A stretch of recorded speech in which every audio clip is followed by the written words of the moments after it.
அறுவை சிகிச்சை செய்ய வேண்டிய நேரத்தில் ஆறுதல் சொல்வது அவசியம்தான்.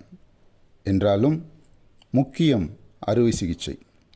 இன்றைய கிறிஸ்தவர்கள் மாரடைப்பு என்று அவசர பிரிவில் அனுமதிக்கப்பட்டவருக்கு சிகிச்சை செய்வதை விட நீண்ட காலமாக கோமாவில் உள்ளவர்களுக்கு ஆறுதல் சொல்லியே காலத்தை கழித்து வருகிறார்கள்.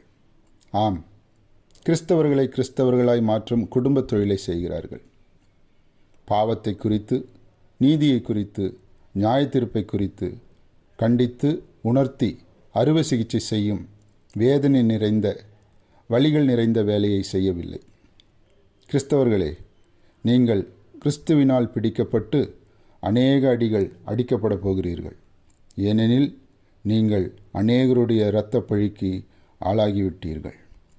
ஜீவனுள்ள தேவனுடைய கரங்களில் விழுகிறது பயங்கரமாயிருக்கும்.